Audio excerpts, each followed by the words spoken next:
আসসালামু আলাইকুম। ইরানের হামলা বিষয়ে নানা রকম তথ্য বের হচ্ছে। এই প্রথমবারের মতন ইরানের ভূমি থেকে সরাসরি ইসরায়েলকে লক্ষ্য করে আক্রমণ চালানো হলো।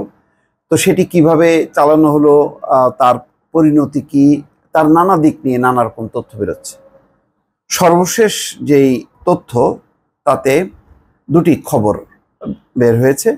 একটাতে বলা হচ্ছে ইসরায়েলে হামলার তথ্য যুক্তরাষ্ট্রকে দিয়েছিল সৌদি আরব। অন্য একটি তথ্যে বলা হচ্ছে ইসরায়েলের প্রতিরক্ষা ভেদ করেছে ইরানের 9টি ক্ষেপণাস্ত্র। বলা হচ্ছিল যে অধিকাংশই 99% ধ্বংস করে দেওয়া হয়েছে, তা না, 9টা আবার ঠিকই লক্ষ্য ভেদ করে আঘাত হানে, সেই তথ্য দেওয়া হয়েছে। প্রথম খবরটা দেখি। ইসরায়েলের হামলার দুদিন আগেই সৌদি আরব ও উপসাগরীয় দেশগুলোকে জানিয়েছিলেন ইরানের কর্মকর্তারা, যাতে হামলার সময় এসব দেশ তাদের আকাশসীমা রক্ষা করতে পারে। কিন্তু সৌদি আরব ও সংযুক্ত আরব আমিরাত সেই তথ্য যুক্তরাষ্ট্রকে জানিয়ে দিয়েছিল। এখানে মনে রাখা দরকার, সৌদি আরব এবং সংযুক্ত আরব আমিরাত তারা যতই ইসরায়েল বিরোধী হোক না কেন, তারা আবার একই সঙ্গে কিন্তু যুক্তরাষ্ট্রের মিত্র। যুক্তরাষ্ট্রের অনেকগুলো সেনাঘাঁটি সেখানে অবস্থান করে এই দুটি দেশে, এবং সবাই জানে যে সৌদি আরব এবং সংযুক্ত আরব আমিরাত এই ভারসাম্যটা রক্ষা করে। অর্থাৎ তারা মার্কিন যুক্তরাষ্ট্রের সঙ্গে যেমন মিত্রতা রক্ষা করে, তেমনি একই সঙ্গে ইসরায়েল বিরোধী যেই জনস্রোত অর্থাৎ মানে আরব দেশগুলোর যে মনোভাব, সেইগুলোকেও আবার সমর্থন করে। এবং সাম্প্রতিক সময় যে গাজায় হামলা, নির্বিচারে হামলা, হত্যাকাণ্ড, এগুলোতে সৌদি আরব বরাবর খুব শক্ত অবস্থানে থেকে নিন্দা করেছে ইসরায়েলকে। কিন্তু তা সত্ত্বেও আমেরিকার কিন্তু তারা বন্ধু, এটি মনে রাখা দরকার। যুক্তরাষ্ট্রের প্রভাবশালী পত্রিকা দ্য ওয়াল স্ট্রিট জার্নালের বরাতে এই তথ্য জানিয়েছে ইসরায়েলের সংবাদপত্র হারেতজ। সৌদি আরব ও মিশরের একাধিক সূত্রের সঙ্গে কথা বলেছে দ্য ওয়াল স্ট্রিট জার্নাল। তারা জানিয়েছে বেশ কয়েকটি আরব দেশের সরকার আশঙ্কা করছিল ইসরায়েলকে সহায়তা করলে ইরানের সঙ্গে সম্পর্কের অবনতি হতে পারে। কিন্তু যুক্তরাষ্ট্রের সঙ্গে আলোচনার পর সৌদি আরব ও সংযুক্ত আরব আমিরাত হামলার গোয়েন্দা তথ্য জানাতে রাজি হয়। হামলার সময় যুক্তরাষ্ট্র সহ যেসব দেশ প্রতিরোধের সঙ্গে জড়িত ছিল, তাদের আকাশপথ ব্যবহারের অনুমতি দিয়েছিল জর্ডান।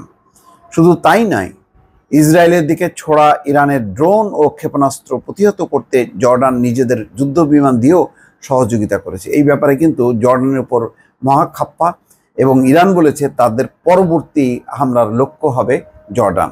ইতিমধ্যে এই সম্পর্কের বেশ অবনতিও ঘটেছে জর্ডানের সঙ্গে। 1 এপ্রিল সিরিয়ার রাজধানী দামেস্কের কাছে ইরানের কনসুলেটে হামলা চালানো হয়। ওই হামলার জন্য সরাসরি ইসরায়েলকে দায়ী করছে ইরান। এর জবাবে গত শনিবার ইসরায়েলের ভূখণ্ডে 3 শতাধিক ড্রোন ও ক্ষেপণাস্ত্র ছোড়ে ইরান।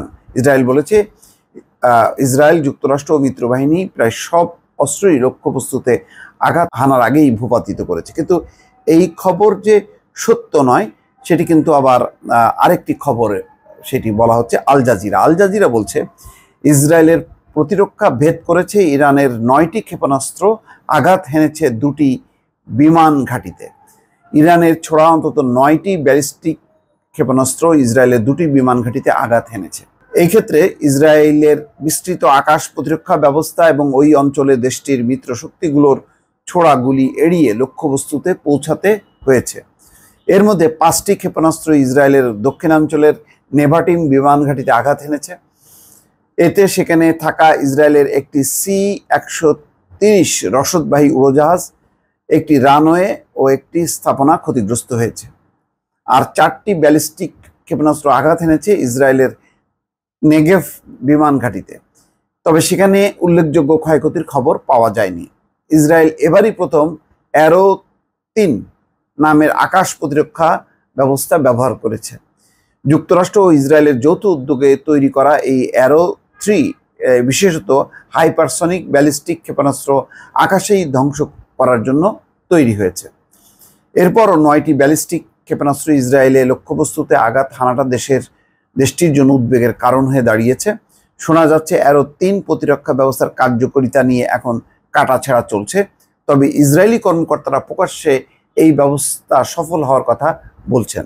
গত শনিবার রাতে ইরান থেকে ইসরায়েল লক্ষ্য করে 3 শতাধিক ক্ষেপণাস্ত্র ও ড্রোন ছোড়া হয়। এগুলো 99% আকাশে থাকতেই ধ্বংস করা হয়েছে বলে দাবি করছে ইসরায়েল।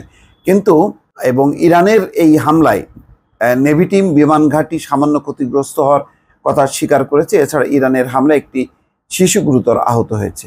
ইরান বলছে চলতি মাসের শুরুতে সিরিয়ায় ইরানের কূটনৈতিক কম্পাউন্ডে প্রাণঘাতী হামলার বদলা হিসাবে এই হামলা চালানো হয়েছে।